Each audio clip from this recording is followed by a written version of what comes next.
Y'all ready? It's time to talk ball with Spunky Spectrum. Let's ride! Ow.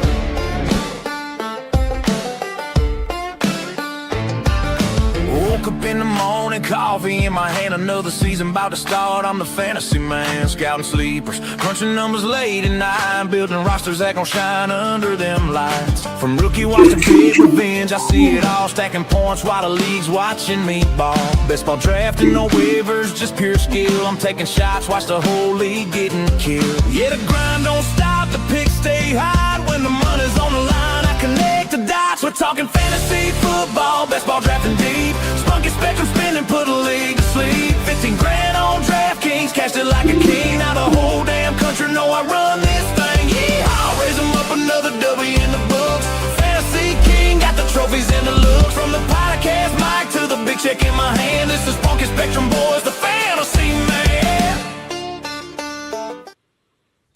Yo, Big D here, talking World Cup stars and toughest trophies to win.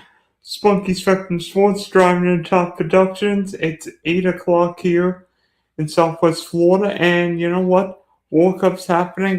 We have Ghana and Panama taking the pitch north of the border, and you know what? There have been a lot of stars the last week at the World Cup, and I wanted to talk about a few. Some good, some bad, and some really irrelevant. And you know, I think we all know who the stars of this teams, but you know, we can argue Cristiano Ronaldo, depending on whose side you're on, whether it be Ronaldo, Messi, the greatest player of this era, if not ever. But over the last few years, Portugal has run into a predicament between how we use Ronaldo to what makes the team better. And frankly, I think it's time that Portugal stops playing Cristiano Ronaldo 90 minutes. I know Cristiano Ronaldo's ego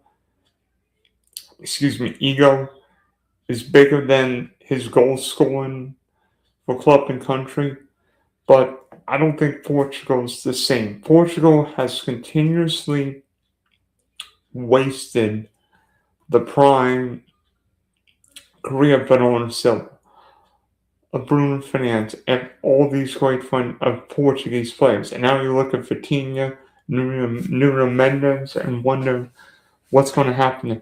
Because frankly, you could look at I think Portugal would be better if Ronaldo didn't play.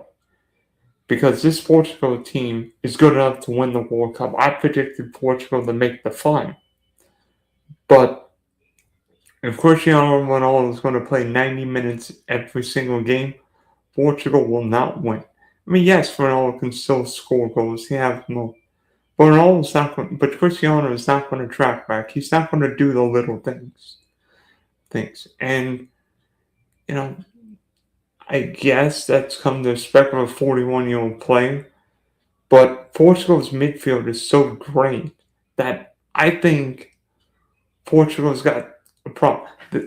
Portugal's got to do one of two things. Either play some kind of a 4-4-2 with Ronaldo and a second striker, whether it be Rafael Leao, the AC Milan creator, or Gonzalo Ramos, the PSG striker, because Ronaldo, as a lone striker at this point of his career, is not going to work. Now, maybe it was a tough game because DR Congo, like Cape Verde a few days ago, played very, very well defensively, but played two strikers up top. And I think DR Congo actually, despite not having much of the ball, created more than Portugal. Well, Portugal tried one up in Spain from the last World Cup with all that passing, but you're looking at all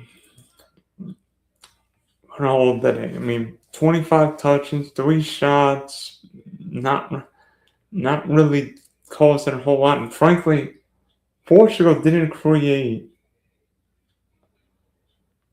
a whole lot, despite having 75% of the ball, which is crazy. I mean, the only save of the game came from Portugal's keeper. I mean, you look at the stats here. Portugal 75% of the ball, only one shot on target, that being the goal, but 724 passes. That's crazy. That is crazy. Meanwhile, you look at the DR Congo, 25% of the ball, two shots on goal. I mean, frankly, despite the passing was a fairly even game. You could argue in many ways DR Congo created better looks. But for a team in Portugal that started with Ronaldo, let me see. I'd start with Bernardo Silva, Neto, Mendes, Vitinha. That team should have created more. I mean, yeah, never scored the only goal, 6 minutes into the game. Then Mesa scored basically on stroke of halftime, but Portugal lacked ideas, lacked energy, and the McFlurry. When's the peanut butter stream? If you bring the McFlurry, if you bring the jelly, I'll bring the peanut butter. and maybe I'll talk about peanut butter when it comes to about England coming up. But Roberto Martinez is a really good manager, but you wonder sometimes. I mean, even going back to the last years, Ronaldo was playing 120 minutes, basically on to take penalties, and today he played 90. I think Portugal's going to have to decide how they use Ronaldo, because Ronaldo's going to play 90, 120 minutes every game. Unless he's going to take penalties, then Portugal's in trouble. Because then a team with Bernardo Silva, Bruno Fernandes, Vitinha, they're basically going to get in each other's way. And so Ronaldo won't have a lot of bites at the apple. So I think Roberto Martinez is going to have to tell Cristiano, hey, we know you want to play every single minute, but it's better if you maybe don't start every game. If you're a super sub, and we have Gonzalo Ramos or Rafael Leo start, because Portugal's good enough to win the World Cup. I mean, draw's not going to kill them.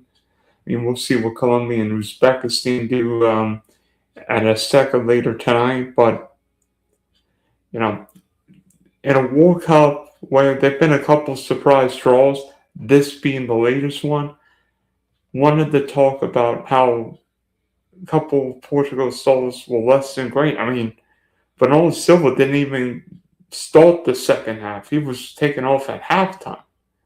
And I partly think that wasn't just yeah. And I partly think that's because Portugal lacked width. And by bringing in Cancelo, Portugal got up the pitch and really got things going wide. But,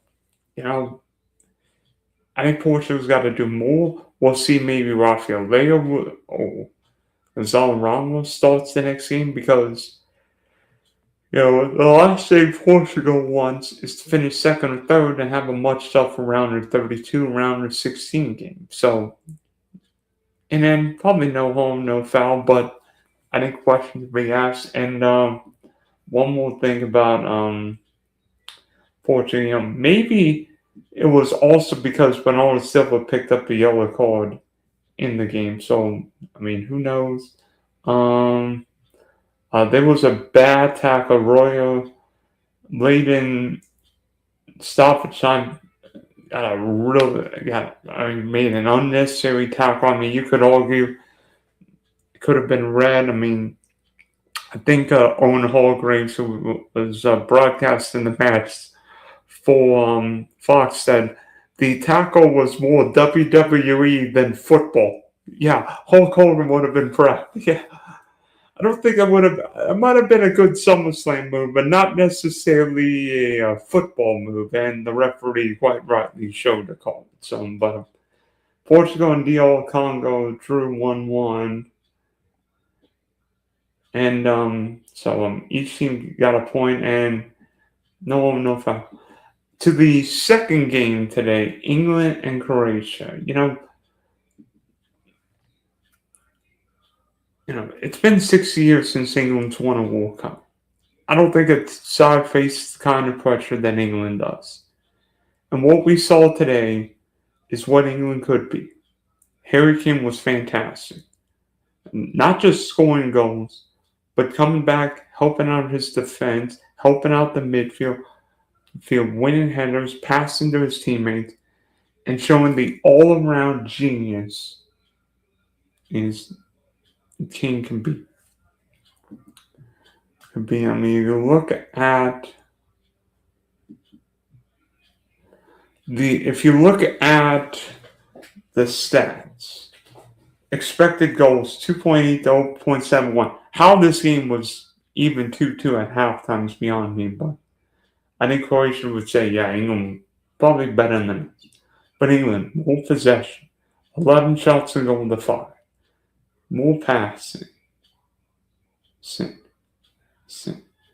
And frankly, in this game, unlike what we've seen from Gareth Southgate's teams when England would play more conservatively, maybe not. Today was just the opposite. Thomas Tuchel in England went forward, caused that. You could argue in some ways, instead of being passive England, this was aggressive England. I mean, that stretch to start the second half was crazy. The goalie, Likovic, made a couple crazy saves. Really couldn't do anything with the Bellingham play, but Bellingham goal, but made some crazy saves lately. But if England's going to win the World Cup, Harry Kane's going to score goals. There's no Cole Palmer, no Phil Foden. But penalty is definitely a penalty from Luka Modric. By the way, I'll talk about Luka in just a sec. Today was not a good game for Luka Modric. Subbed off, not even at the hour mark. Looked out of place. Couple bad passes. Foul to give up a penalty, and Luka looked every bit of a 40-year-old player. But back to Kane. First penalty attempt, saved from Likovic. But he's off his line, so take 2. Kane makes it 1-0 England. Then, after the first water break between Batalrina makes it 1-1. Then Kane scores from a header. I could not believe when I saw Harry Kane unmarked in the penalty area. I'm like, the one guy Croatia needed to cover was Kane. So England went ahead 2-1. Think, oh, England's got this game. Nope. Literally, maybe 5-10 seconds from halftime, Musa scores to even it at 2. And it's like, oh boy. Then, literally minute and a half into the second half, Jude Bellingham scores a brilliant goal, make it 3-2. Then Marcus Rashford coming in as a sub, making it 4-2. But, England in many ways is going to win this World Cup based on Harry Kane. We all know that. The way Thomas Tuchel has set up this team. If Harry Kane's scoring goals, England can win the World Cup. If Harry Kane's not scoring goals, England's got no chance. So today, against a really good, really experienced, well-coached Croatian side, Harry Kane scored goals. And England won the game 4-2 to different England side than we've seen, but I give it to Tom Stoker. He made some bold changes about the 70th second minute, bringing in Rashford for Gordon, Saka for and Rodgers for Rice. I think played really well. But if Saka's healthy, he's the right winger for England. Radford brought a different spice down the left side. He really made a difference. And I mean, there were some people who think that Radford should start the next game for England over Anthony Cole. But Radford, doesn't just bring the speed, also brings creativity and a pretty good right foot. And Radford's been up and down. I mean, Radford didn't make the last Euro squad, but now it's going to play an important role for England. But if England's going to win the World Cup, I mean, yes, Declan Rice cannot get hurt. I don't think England can play without him. But I look at the back end and think John Stones did not play a ton of football this year. But Konsa, Gay, who knows what happens there? Because I think England would rather have, I think Tucker would rather have Stones pass it from the back. But England's going to have to decide, do we want Konsa, Gay, Stones, maybe a back three? Who knows? But, Nico Riley, left back, Reece James. I think there's a chance Reece James can end up in midfield. We'll see, but so far so good if you're England. There are questions if England would score goals, be aggressive enough. Some people now say they probably maybe went too aggressive, but a different side of England. So the Three Lions rode a 4-2 win in Arlington. I think they head to a Foxborough on Tuesday. And I can hear the England fans probably partying in Dallas, Arlington tonight. Maybe they end up in the same place where all the Scotland fans are. That'd be something. Be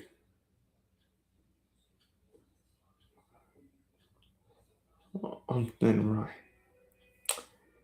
Thinking back to last night. And yeah, people would argue Lionel Messi could have and probably should have been sent off. Be honest with you, I actually didn't see the play where Messi supposedly stomped on the Algerian player.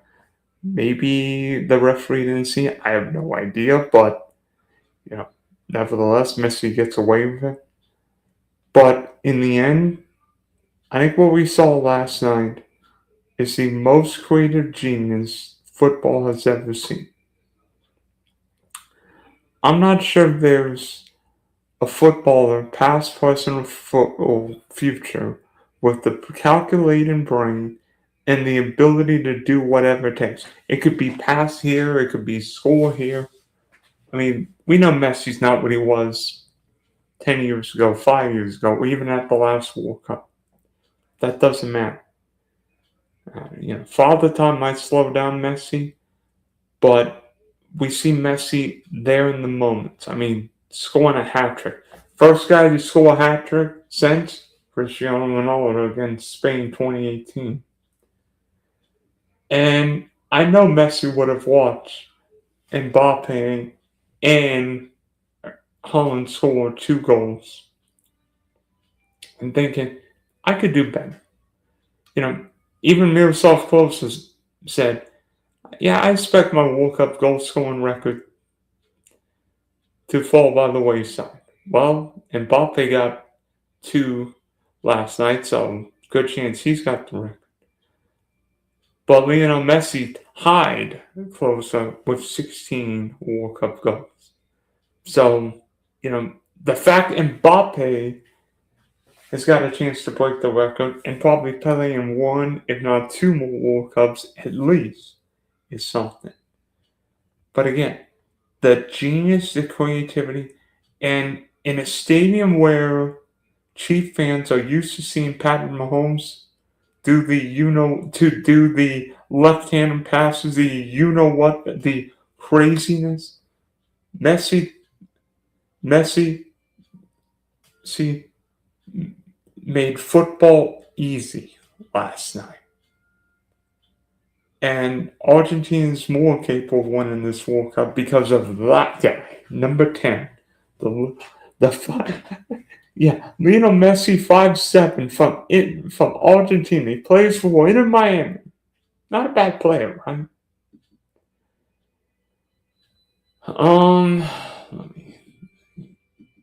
You know, we also saw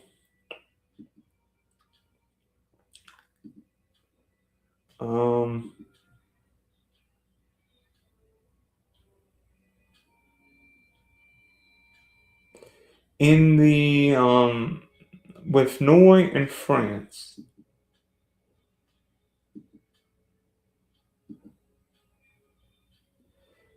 Two guys who will go down as two of the greatest players in their history. Let me see.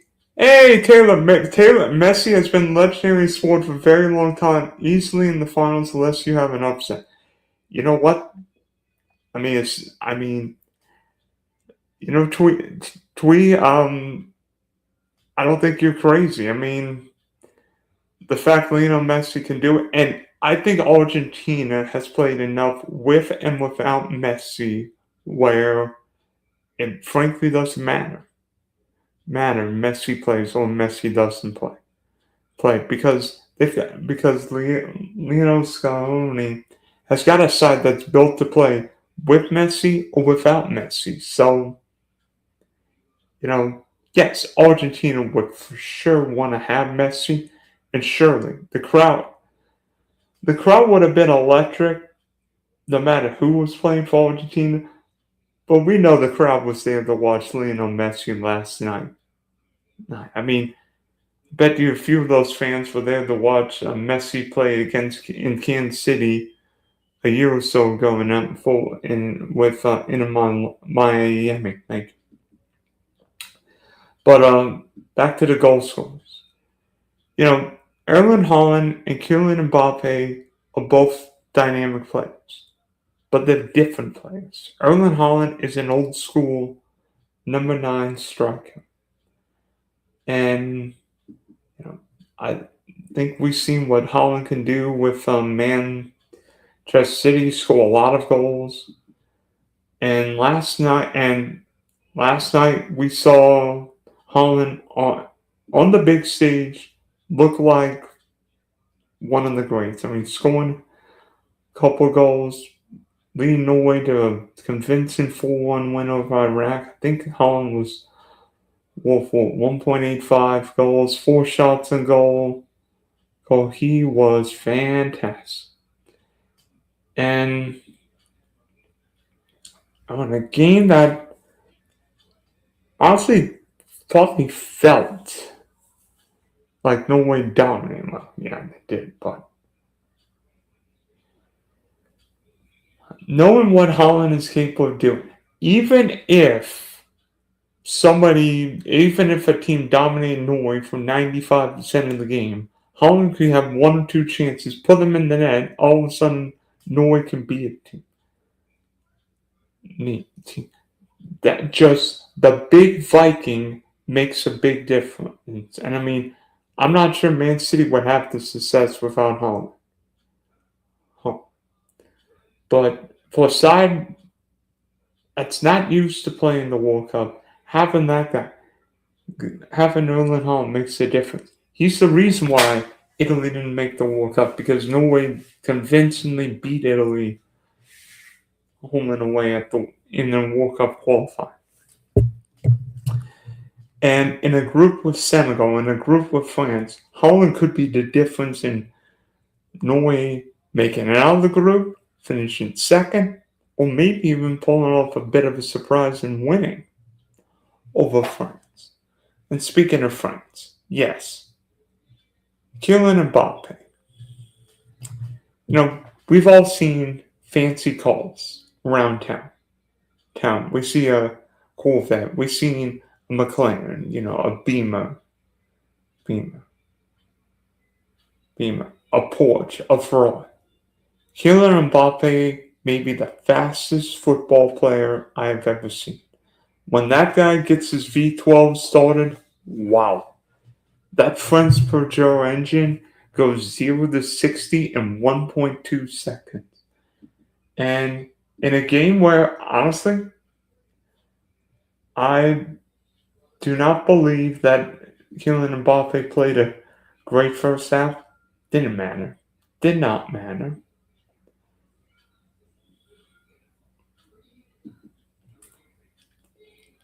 And I mean, France got up 3-1, and Mbappé was everywhere. Everywhere in the second half. In the 66th minute, and then scored late in stoppage time. In a game that, frankly, France did not really create much the first hour or so of the game. And then all of a sudden, Mbappe turned on the afterburners and scored 4 really good goals. And with this French team, I don't think the team's got France's depth, particularly up front. And they were questioning, can Mbappe be the leader? We see, yeah, Mbappe can be the leader and score a lot of goals. And what Didier Deschamps has got at his disposal a bunch of thoroughbreds and just figuring out how the harness it. Because this French team's good enough to win the World Cup. They're the favorites for a reason. Kylian Mbappe is now in sight of the World Cup goal scoring record. That's if Lionel Messi doesn't beat it. And the crazy thing about Mbappe, this is only his 3rd World Cup. Messi needed 6 World Cups to tie Miroslav Klose. Mbappe's done it in 2 World Cups and a game. So, goodness knows what would happen if Mbappe gets another 2.5 World Cup.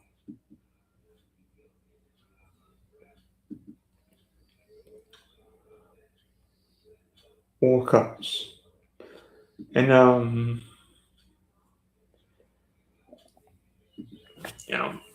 it's going to be interesting to see what happens when France plays Iraq next. And then I think the French close out their group with Norway. If both teams get 6 points, would either team rest guys? I mean, France might be able to rest guys, but Norway, would Norway rest Erling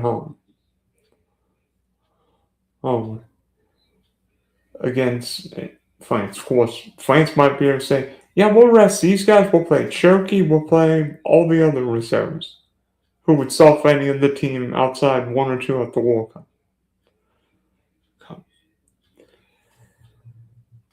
You notice the jersey? Let me see if I can show you.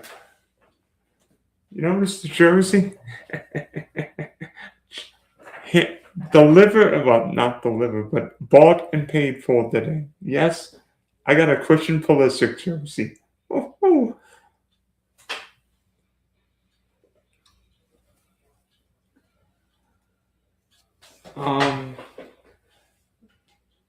Hopefully, CP10's ready to rumble against Australia on Friday, because I think Australia will try and make us come to them.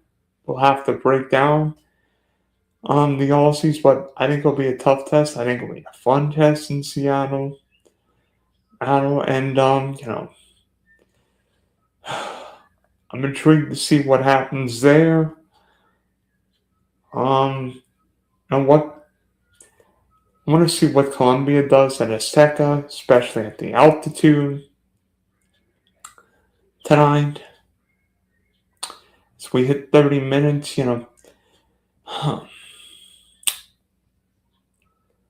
I think what people underestimate about the World Cup is how enjoyable some of these fans from other countries, the DO fans, when DO scored, that dance was so much fun. The dance, even a side like Cape Verde. I mean, Cape Verde's goalie went from, people not even knowing his name to now having, 4 or 5 million fans followers on Instagram. It's just crazy what these unheralded storylines could do. And I think in the next few days, weeks, between now and July 19th, there will be more storylines.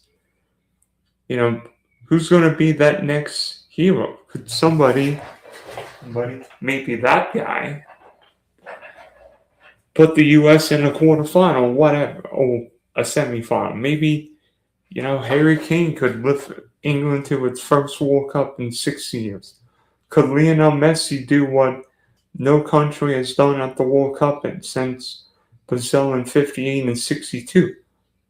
Heck, for that matter, could Carlo Ancelotti lead Brazil to its first World Cup in 24 years?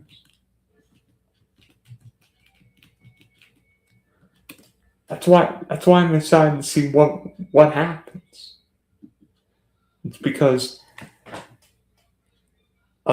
just when you think, the World Cup's decided, Australia shocks, well, not shocks, but surprised Turkey. Cape Verde with one of the most improbable draws we've ever seen. DR Congo drawn with Cristiano Ronaldo and Portugal. What's next? Before we go, I know you look at the title here and says Dylan's history of sports, World Cup stars, but toughest trophies to win. I wanted to spend a few minutes more on the toughest trophies to win in sports. Because, there are a lot of famous trophies. It doesn't matter if hockey, football, baseball, basketball, whatever sport. But I think there are a few that are the hardest to win in sports. Number one, and this is not even a close argument for me. Number one is the Stanley Cup. Not only is the Stanley Cup probably the best trophy in all of sports, you imagine 82 game regular season and then play 20, 25 more playoff games where opponents are slamming hockey players in the walls. Guys block shots. Guys, get hurt. They play double overtime, triple overtime. Hockey players play with broken arms, broken legs, sprained ankles, shoulder injury. Doesn't matter. They can play. Those guys can play. They play. And you see these great teams. How many sports can say, a Quinn Hughes could play against a Cale McCall, or Sidney Crosby can play against Alexander Ovechkin. Or for that matter, Patrick Waugh and Chris Osgood, or Nicholas Lidstrom and Joe Sakic. I mean, and also that, you see how different teams play. The Carolina Hurricanes win Game 6 of the final with a 3-0 shutout win, just how Rob Brindamore and company would have predicted it. So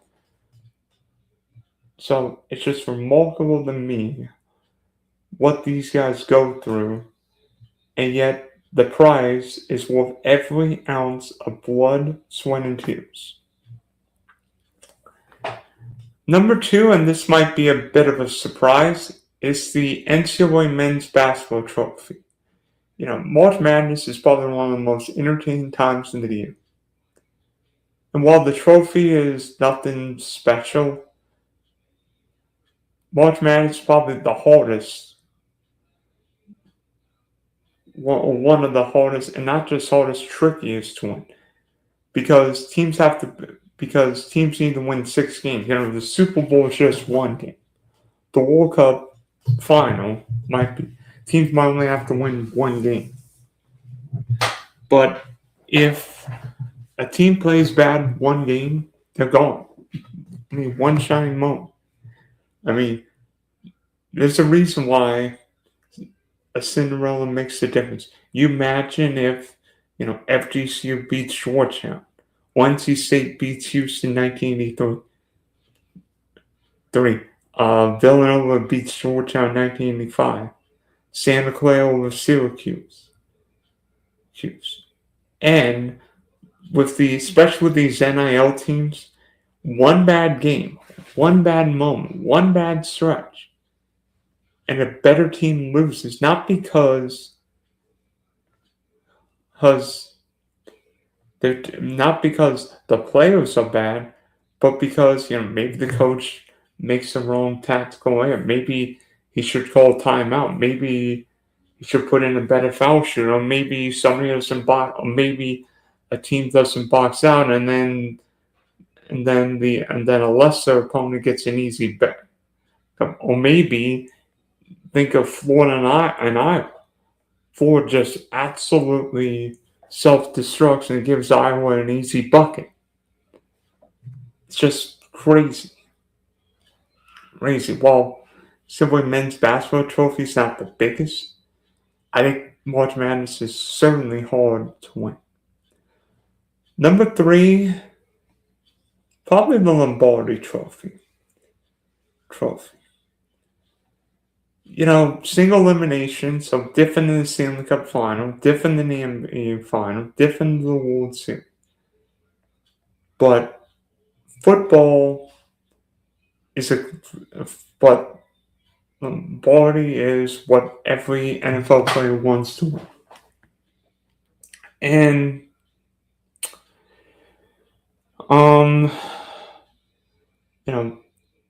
NFL season longer than ever. 17 games, probably going to 18.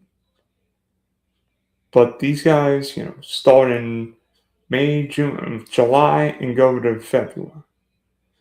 And football is hard. Football is violent, physical. And, by the end of the season, football players are physically, mentally, and emotionally worn down. But yet, for 1 game, an NFL player, Sam Darnold can have his moment. Nick Foles did not have 5% of the career Tom Brady did. But in 1 game, Nick Foles put it together and led the Eagles on a Philly special win. Who would think that Nick Foles would be Super MVP, Super Bowl 52, as the Eagles fall for a surprise? Not me. Or Sam Darnold and the Seahawks. Sam Darnold, who had been on 1, 2, 3, 4, 4 or 5 teams, leads the Seahawks on a Super Bowl run. That's crazy. And also, see great matching. The Rams and Seahawks. I think most people realize the Rams-Seahawks game was probably going to decide who ends up in the Super Bowl. So,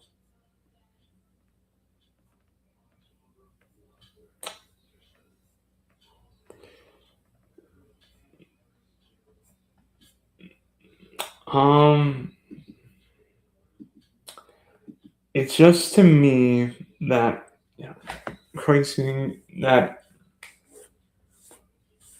the Lombardi Trophy may not change, but what NFL players could do. And we look at Dan Marino, Barry Sanders, guys without a ring, guys without a Lombardi, and wonder,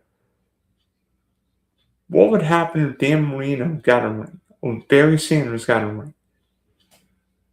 Change what we think of those men. Number 4 is probably the World Cup trophy. The World Cup is now going to be bigger and longer than ever, 8 games. And not just that, But, U.S., Mexico, and Canada didn't have to qualify. We were all automatically qualified by hosting. But just think, Italy didn't make this World Cup.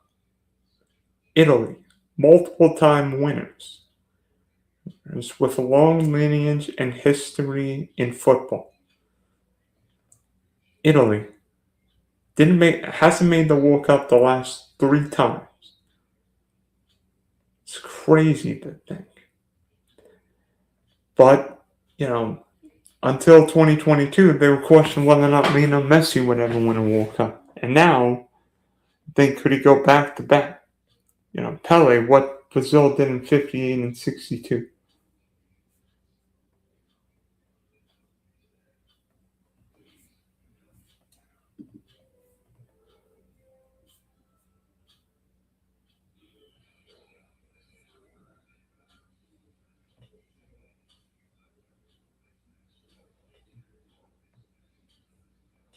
Um, you know,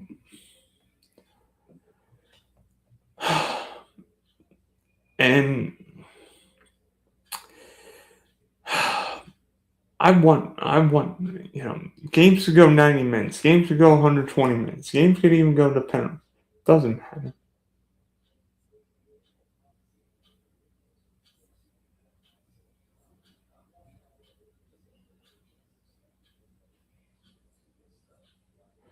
And, oh, wait. Thomas Tuchel said, quote, I felt us not brave enough, not committed enough together, but I love the reaction second half. You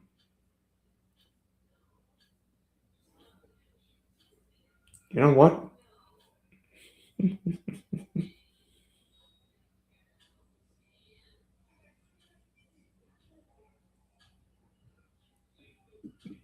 It's going to be something to see what happens at this World Cup. Because, not just with England, but all the favorites, even my team, what's going to happen at the World Cup. Because, after Colombia plays later tonight, after Colombia and Uzbekistan play later tonight, every team would have played one game. So, who's going to win that last game, July 19th, at MetLife Stadium? Because the World Cup trophy is one that we all like to win. I don't care if you're American, French, German, English, Portugal, French, Argentine, Brazil. We all want to win that World Cup. So, it's been 43 minutes. Thank you for listening to Dylan's History of Sports, World Cup Stars, and Toughest Trophies to Win. The Big D is signing off. For now, I will be back with a recap to the USA-Australia World Cup match Friday afternoon here on the Driving the Top Productions and Spunky Spectrum Sports YouTube pages. But for now, this is Dylan signing off for now. I'll probably be in another draft shortly.